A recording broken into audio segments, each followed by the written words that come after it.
44-օրյա պատերազմի ծանր հետևանքները նոյեմբերի 9-ի եռակողմ հայտարարությամբ կամ Վաշինգտոնյան պայմանավորություններով չեն սահմանափակվելու։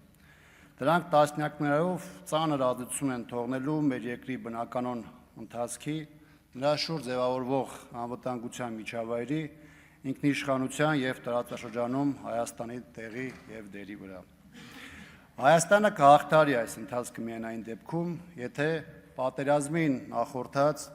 բուն պատերազմի և դրան հաջորդած ժամանակահատվածի դիվանագիտական, ռազմական, քաղաքական պայմանավորվածություններն ու դրվագները մանրամասն վերլուծվեն ու հանրայնացվեն, իսկ մեղավորները պատասխանատվության ենթարկվեն։ Հասկանալի է, որ դա գործող ռեժիմի իշխանավարման ընթացքում անհնար է, ու դա պայմանավորված է ոչ միայն այս իշխանության իրավիճակի բերումով ստանձնած կարգավիճակով,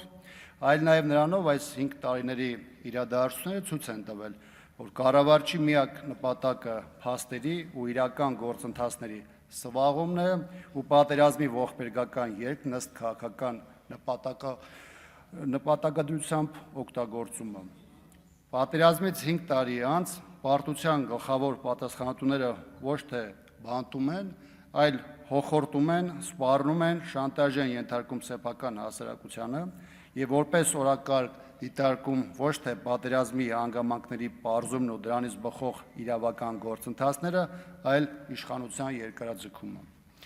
Այս շղթայական պարտությունները մեր երկրին բերել և կանգնեցել են մի կետում, որտեղ բոլոր ընտրությունները պատի և վատթարագույնի մեջ են։ Հայաստանի իշխանությունն իրականում շարժում է կախյալ Հայաստանի կոնցեպտով, որտեղ առաջնայինը ոչ թե երկրի պետական և ազգային շահերն են, այլ նեղ կուսակցականը։ Գործող կառավարչին այլևս հետաքրքիր չէ սեփական երկրի ինքնիշխանությունը, տարածքային ամբողջականությունն ու քաղաքացիների անվտանգությունը, որովհետև դա անորոշ հեռանկարով